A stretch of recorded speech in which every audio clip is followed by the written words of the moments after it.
Some viewers may find this content disturbing. Viewer discretion is advised.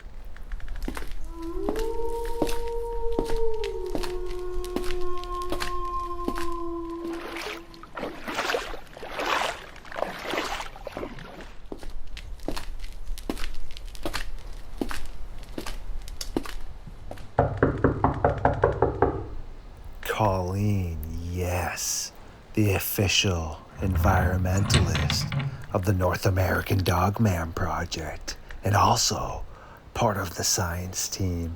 This is excellent to see you here in the Fox Den tonight for another episode of Midnight Lycanthropy here on StarFox Radio. Yet please allow me to feed.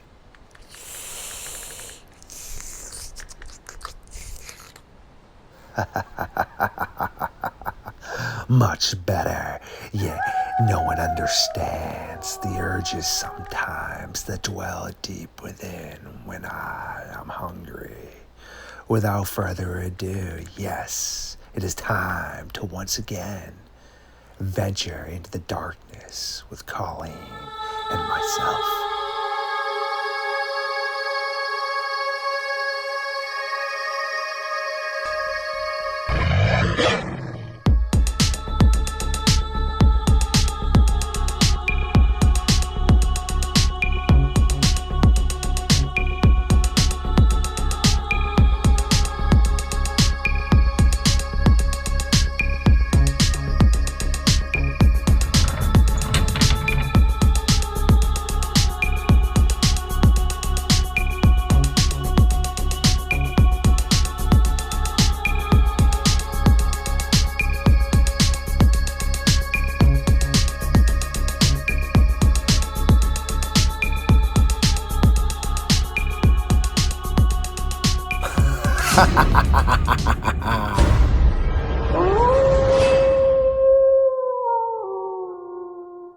My creatures of the night, yes, welcome back to Midnight Lycanthropy. It is time to dive in to some more eerie dogman activity that has occurred throughout our historical existence. And guess who's back as our co-host and also guest tonight? Colleen O'Hara from the North American Dogman Project, the official environmentalist. How are you doing tonight? Hey, my friend, I'm doing great. How are you? I am not bad at all. Thank you for popping by again to make sure to hang out with us and try to spread some light on this chaos occurring. Anytime, anytime. So, what's new with you? Keeping busy doing these podcasts and research as always. You keep me on my toes. Yes, I can see this. I do appreciate all the feedback every time I come across some interesting theories or hypothesis that I think fall into line as to what we're trying to work with. You're one of the first people I send that out to because, as I stated, I appreciate everyone else, such as myself, journalists, historians, but I really need some science on board. So, as I said, you're on speed dial, and it's great to always get your feedback on these historical references, these new bones that are being discovered, and just pretty much astounding information, I feel. So, much appreciated. You bet, anytime. So tonight you wanted to dive into some of these historical references coming out of Europe and more or less near the United Kingdom and Scotland area. Am I correct? Yeah, I thought it would be interesting to talk about maybe some of these old werewolf stories, and could there actually have been, I mean, is that the historical dogman that we're so interested in? Yes, that sounds totally awesome. And actually, before we dive into that, while it's fresh on my mind, because you were actually one of the first people I ran this theory by, I've been getting so much merit as to stating why the cave hyena, or just a subspecies of hyena in general that used to roam Europe and North America, still exists. back in France, one of the most infamous dogman or werewolf cases, the beast of Gévaudan. Well, something that's really interesting about that is the hunter that actually supposedly disposed of this raging animal had a discrepancy when he was showed the description of what villagers and others had said that they had seen. They were reporting what looked to be a striped hyena. The only problem with that is striped hyenas aren't pack oriented really, and they also don't hunt. They are scavengers. Now, when we get into the spotted hyena, which is what he said he had shot, those are extremely predatory and aggressive and are in packs, and even by themselves are a terror. So, at this point in time, obviously, rich and royal families wanted to bring in exotic pets and such.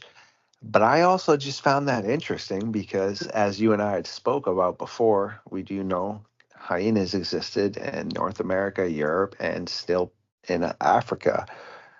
Could this have been an imported hyena? Very much so. Or could it really be something that we're researching now? That's really interesting. And especially when you talk about the royalty wanting to have exotic pets. The ibex isn't, it's kind of like looks like a deer, but, or an antelope, but it has curved horns. They're not native to the United States, but they're running all over the United States now because Texas, they had a lot of these ranches went belly up, but for many decades, they had these private ranches that were enormous as private hunting reserves. Most of Texas is privately owned land. There's not a lot of state land in Texas where people can hunt. So these ranches found out that if they imported all this exotic game, people would pay a lot of money, 20,000 and up, for the chance to hunt one of these. Well, a lot of these ranches went belly up during the drought. There wasn't a lot of hay down there. They opened the gates and let these things go. So now we have ibex running all around Texas and New Mexico and all these places, and they're not native. So could the same thing have happened elsewhere? That's a brilliant theory and also brilliant evidence that you just brought forth because, yeah, of course. And that would make so much more sense as well with the whole large cats that have been spotted in Europe as well. I've heard of that, I believe, here in the United States too. I can't remember the exact date as to when it became illegal to own these type of animals, yet it also wasn't illegal to let them go either. There was a loophole that Mm. basically, I think it was a few years afterwards when they finally just banned it all. But until then, they didn't say how you had to quote unquote dispose of them or get rid of them. They just said you weren't able to own them. So, as I said, it was like a clause. And a bunch of people just let their large predatory cats go. And that also dives into some of the tales that people have stated on Reddit about how throughout cities in the United States, supposedly there's been tigers and such. And it's really interesting to think of that because people don't realize how much animals can adapt, and they really do adapt. I heard a horribly sad stat that the majority of red fox, for example, actually live in cities now. That they don't even really live out in the forest as much anymore because they've accumulated and become accustomed to the easy, accessible type food and such. But they don't Oh. even live. Yeah, they don't live in the forest anymore. Really, they're spotted in suburban type areas. And I can actually verify something like that because when I was down in Wakefield with some of my family, they live in a, it's near Boston and such, but it's a large kind of city still compared to most people, but it's not Boston. But either way, at night, I heard some strange vocalizations. And it's funny, obviously, because I was researching stuff and I was like, whoa, what the heck? But no, I was like, wait, that's a fox. And Hmm. obviously, the next morning, I spoke to my little brother. He's like, yeah, there's like a ton of them that just run through the city area. So That's interesting. Well, I mean, we had here in Southeast Idaho, Liger Town. If you've seen Napoleon Dynamite, you've heard of Liger Town. Liger Town was in Lava Hot Springs, and these couple were breeding lions and tigers together, and they didn't have adequate fencing. And one day they all broke out and they were hunting little kids. And so the sheriff's department came in and a bunch, and they swear they got them all. But there are people today, that was like 27 years ago, that say they still see these ligers. So I don't know. I don't know. That's so baffling. Like you said, it's just something must be occurring. I mean, obviously, some of these people potentially are seeing things that are different than what they think they're seeing, which is what I Mm. try to stress about how when we use the term dog man, it doesn't have to be canine oriented. And I am starting to lean towards that it's not. But if someone did see something like a striped hyena, they have really high up pointed ears. They have a long canine looking snout, and they also have eyes that in the night glow, but also during the day, if the sun's reflecting off them, they can illuminate. And it's got a large mane on the back of its neck. So now, if someone who isn't necessarily that close or specialized in animals would see that, they would, hey, that actually looks like a wolf with a mane, which is some of the reports. Could be coincidental, but it's just interesting. And to go back over to Europe now, when you look at the historical aspects of all the occurrences over there with people reporting seeing strange canine in reference type entities or beings, I do again try to stress that when people describe things, everyone's got kind of a different way to describe it. And as I just stated, hyenas have nothing to do with canines whatsoever. Anyone can look up a striped hyena and see the pointed ears, the mane, the glowing eyes, elongated jaw. It looks like a canine. But hyenas are much more closely related to felines than canines, and they're not even closely really related to cats. They're more of a marten weasel type relative, which is super interesting. Hmm. Yeah, that is interesting. And when you look at the hyena shape, everything about its structure is so, the anatomy of these things are so different looking. Um, the way that the shoulder comes in, the way that the hips are formed, everything about this thing, they're really unique. We tend to say that things are extinct because we haven't seen them in areas we expect to see them. But then, as we learn almost every single year, species that we think are extinct are not. They've adapted and they have moved to a different part of the world. And that could be going on with these. I'm just I'm not convinced they're extinct. Like we had previously spoken, I mean, 11,000 years, 10,000 years, give or take, is what they were saying. It's really just a blink of an eye. And I totally agree with you. If I encourage anyone just to look up some behaviors of hyenas, they don't bark, they whoop, and that really sounds a lot like some of the Sasquatch whooping people could be hearing. Hmm. Also, they laugh in a very eerie way when they're excited, which sounds like some of the reports of people saying that they hear laughter in the forest. And they have a really unique way of defending their flank. If you ever watch, I watched a video the other day of wild African dogs. Yeah, they're smaller like coyotes, but there's a bunch of them and they're pretty badass, okay? And there was this one hyena that, well, I don't know if it was a he or she, but they they needed to get back to their pack, all right? Because they were caught out in the open by themselves.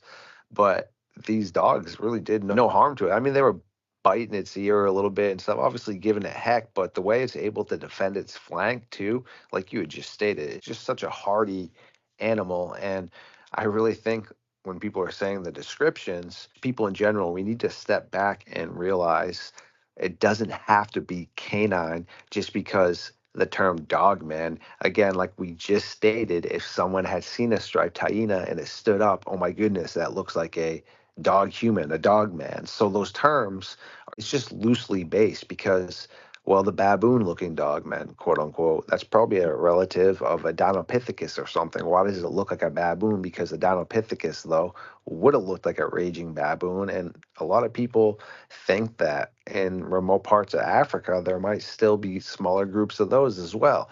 And a lot of people don't realize woolly mammoths in Siberia, again, only supposedly went extinct around 10,000, 11,000 years ago, blink of an eye.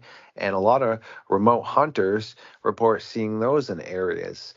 And there's been a couple reports where people have come back with tusks and things to be sold in smaller villages that had fresh blood on it. Okay, could it have been one that they found thawing out?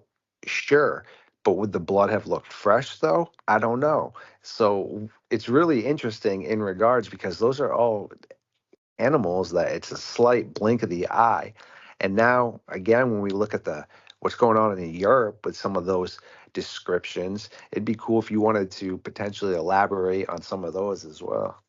Yeah, so there's one that I found kind of interesting, and it kind of fits the scenario of what we're talking about, and it's called the Shetland Wolver.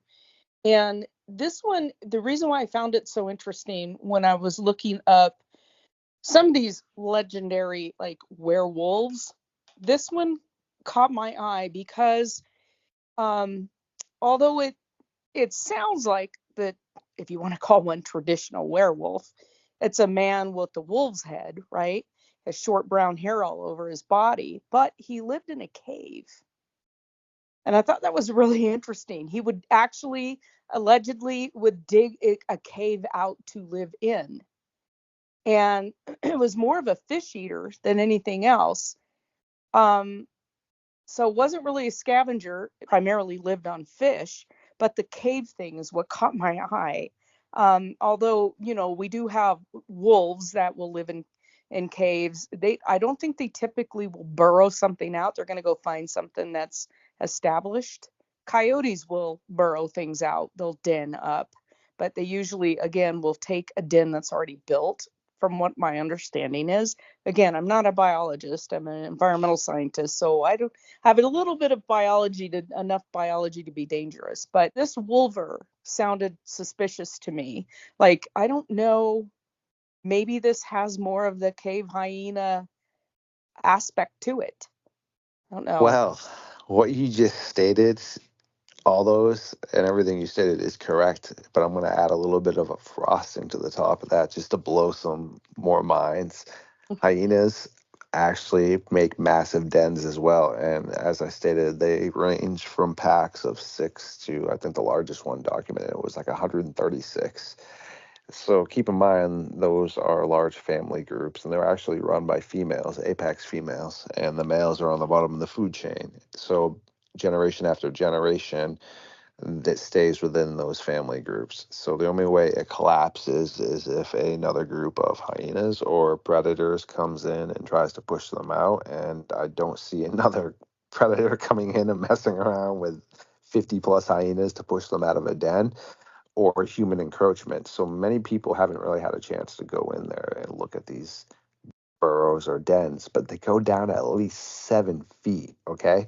So Yikes. now, yes. So now, keep in mind, like we were saying, like, and you just stated the burrowing and all these strange burrows people are finding, and that could easily burrow into a cave system or other burrows that connect going to area because if they are related to weasels and martens, is that not behavior they do as well? Right. Absolutely. That's really interesting. It just got me thinking when we were talking last time that where are some of these legends coming from? I always believe that there's a kernel of truth in every legend. Like, it had to come from somewhere. It's not just a made up story that somebody is telling.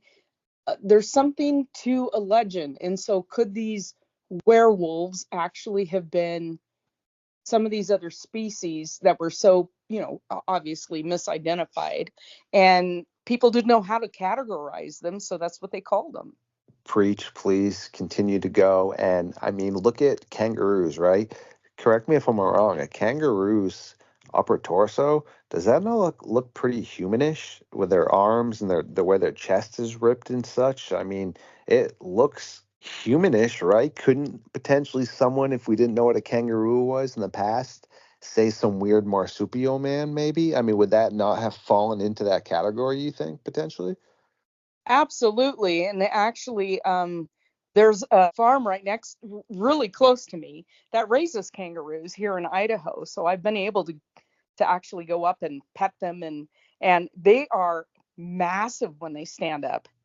Absolutely massive. So if they stand all the way up on their feet and stretch up, they're like 7 feet tall. Mm-hmm. So yeah, and their shoulders, they're ripped. It's unbelievable.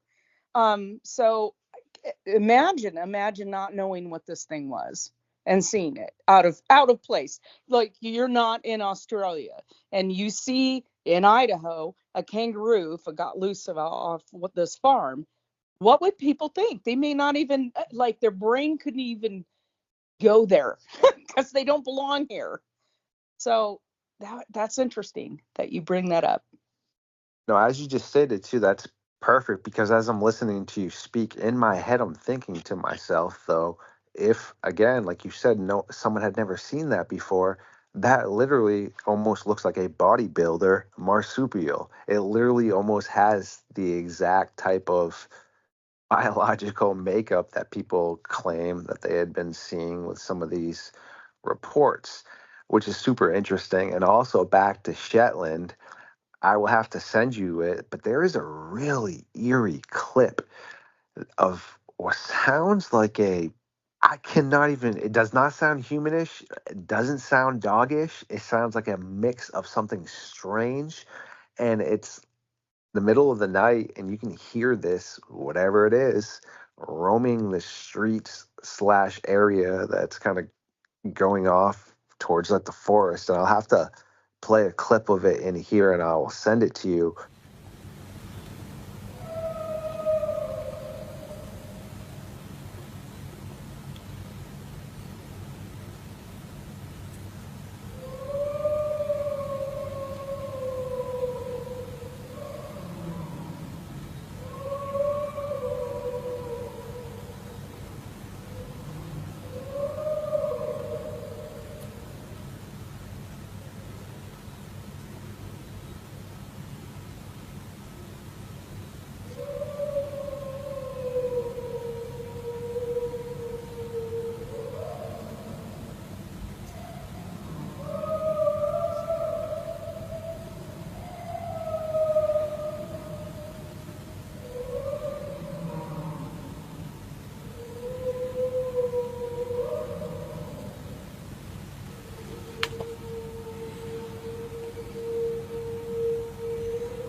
That area has definitely a history of strange activities. My friend Deborah Hatswell from BBR Investigations actually informed me because she lives over near the moors. And American Werewolf in London, actually, that pub, Mm. that's based off of true events in regards of people in that area at a pub seeing strange type creatures like that, and they did gather there to report it, and that's actually kind of the idea of how he got to make American Werewolf in London. That's fascinating. Well, and then as you were talking about that, and I was thinking about the cave system that these wolver, think about Scotland and Ireland and England. There's some forested areas, but the moors, I mean, you would have to live in a cave system to be a creature like that because there isn't a lot of forest. It's pretty much windy and barren. And God, how would you survive that? So yeah, they had to adapt. I'm beginning to think that maybe somebody brought some of these hyena type animals over there at some point. I mean, God, exotic animals, that would have made you think about being someone who was on a ship and you're sailing all over the world and you're collecting all of these things to bring back to make your fortune from the kings and the queens, right? That was a real deal. That's what they did. They brought back monkeys, they brought back zebras, they brought back everything. So trapping something like that, something as ferocious, that would have been huge. Yes, and what you're stating again is all great facts because if you're taking an apex predator from an element of an area such as Africa that is extremely crazily just rigged against you to not really survive, meaning I was watching a video the other day, really large baboon just I don't know what he was thinking. Got a little too close to the water and out of nowhere this croc, boom, good Ooh. night, just gone. And then you have these two other bucks. I don't know the exact term for the type of deer these were. They're sitting there battling each other as this female lioness is literally laughing as she just do do do do do, boom, just snags the one that stumbles. Good night. So more or less, like what I'm saying is, we're taking something from a totally. I mean, is Africa not chaotic when it comes to survival? I mean, look at everything I just stated in the past 30 seconds. It's almost everything is trying to eat everything. Okay, Right. so now, yes, and you take it to an area where I don't know all the predators or known animal species in Europe, but if you were to bring some of those large cats or hyenas and anything along the lines of that and you put them there, they don't have any known predators, okay? And if they have shelter, sure, some of them might off, but the odds are if they have food sources, people don't Yep. understand that, yeah, every generation something builds immunity. Okay, I learned a couple cool things. Well, one I guess isn't so cool for New York City, but rats down there have built up a tolerance, yeah, to rat poisoning and all these other tricks that people have used, because more or less every time those rats had offspring, it has an immunity. Okay. And back to the hyena thing, with being in such large packs, they're immune to rabies and anthrax. Anthrax is something that people have tried to use to poison them, but because they're always around each other and that bacteria has always been kind of in there, it doesn't affect them whatsoever. And that's just another sign of what I'm trying to say about adapting. So if you take these animals and you put them in, I wouldn't want to say an easier environment, but if you took a hyena, say, out of Africa and then you put it into England or you put it into California, is that not now potentially an easier environment? I mean, it's got more water now, it's got areas where it can hide, it doesn't have lions coming after it now. It pretty much doesn't have any sort of issues, correct? Right. Well, think about it. I mean, the only thing they're really going to have to figure out how to survive is shelter from the cold. But Africa still gets cold. I mean, it gets cold at night. Um, Shelter from the cold and the wind, and the food source is plentiful. Think of all of the sheep that's grown in Europe. Mm-hmm. I mean, hundreds of thousands of sheep. And so, yeah. And, I love sheep. I used to raise them, but they're dumb. Mm-hmm. And, and so they're really easy prey. They're very easy prey for something like that. I can't even imagine. Yeah. Other than finding shelter. But then again, if you're in a pack, you're staying warm. You're packing together at night in the cold. Yes, 100%. And again, correct me if I'm wrong, look at tigers, right? I don't think the tiger itself as a species developed in Siberia. I think that was a spin-off. Same thing with the snow monkeys, correct? So if they were able to, and even a leopard, so if those versions were able to adapt from their ancestors coming from a completely tropical environment, that's a pretty big switch off from what, tigers in India to Siberia, correct? Right. Absolutely. And they adapted. I mean, things changed, obviously. Longer fur is no different than here. Like we had stated before, animals found up in the Northeast are going to be most likely larger than animals found down south. And same thing with animals in Alaska and etc. So, yeah, it all really ties into that. And especially with the Europe ones, go super far back because Europe is really old.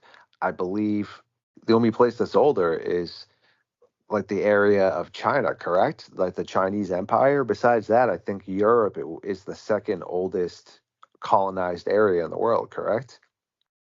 Yeah, I'm trying to remember history, but I think so. Yeah, I do think China's the oldest.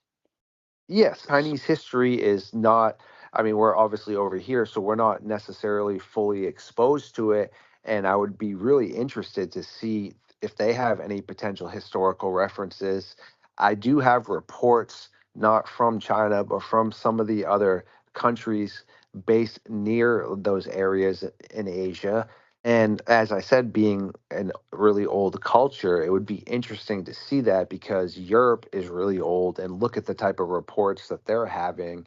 So there must be, I shouldn't say must, but likely there has to be some potential historical references in their culture as well, then, correct?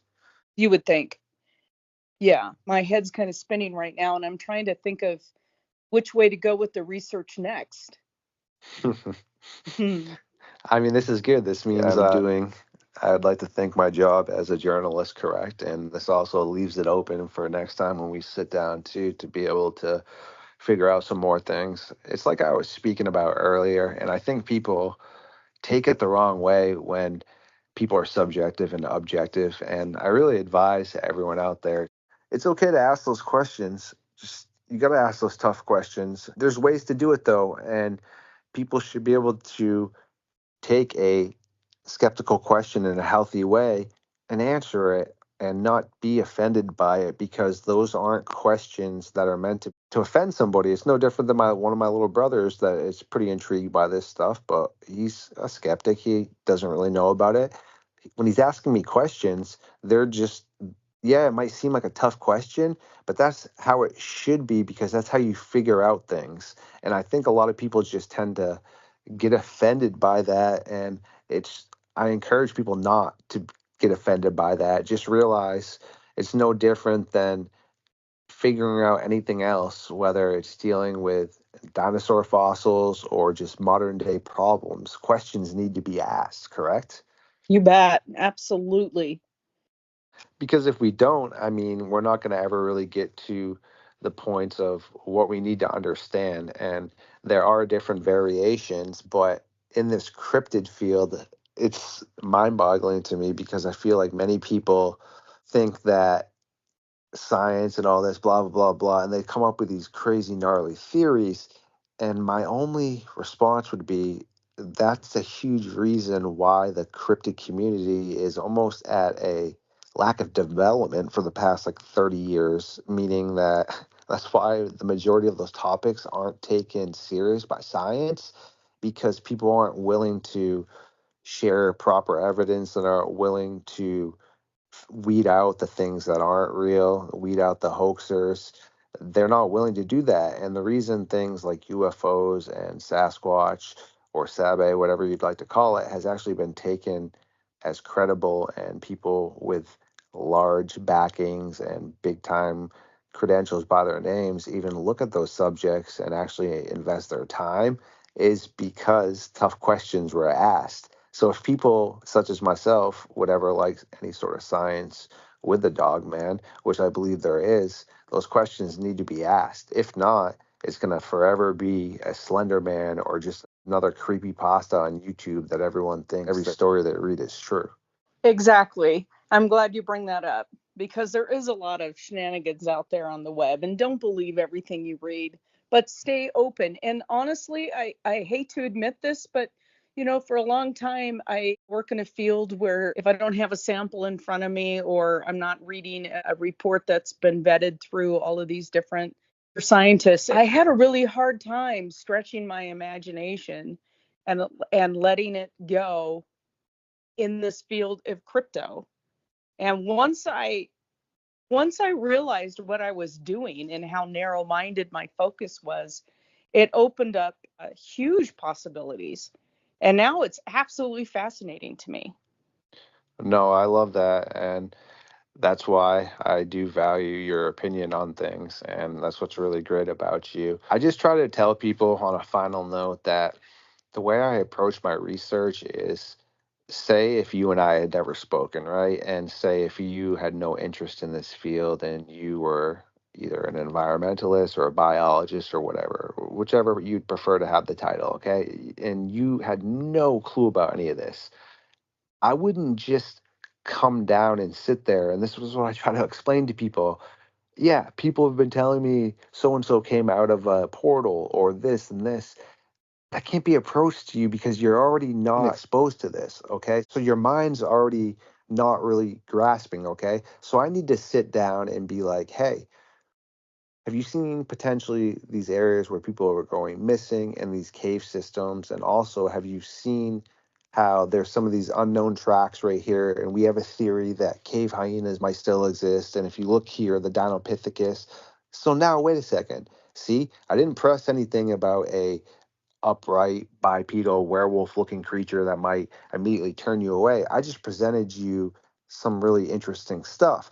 So then once you start to hear me out with that, then we can start maybe talking about how Herodotus and Alexander the Great spoke about the cynocephaly, etc. Does that make sense?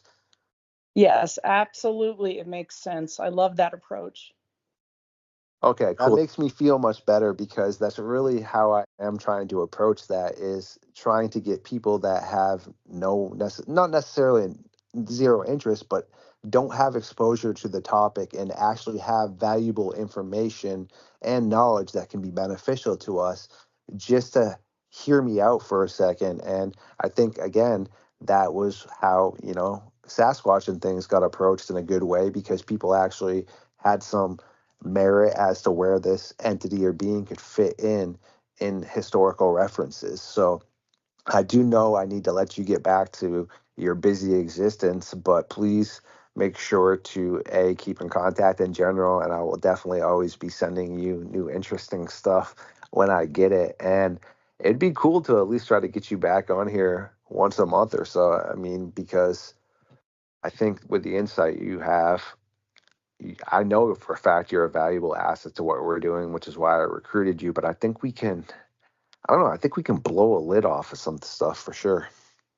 I think so too. And I'd love to come back anytime. Talking with you, every time I leave these podcasts, I'm like, I can't wait to get back to the research. So thank you for keeping me inspired. Thank you for everyone who stopped by for another episode of Star Fox Radio and Midnight Lycanthropy. If you do enjoy my content, please like, subscribe, and share it. Feed the algorithm. Yes, feed it. And until next time, stay safe out there.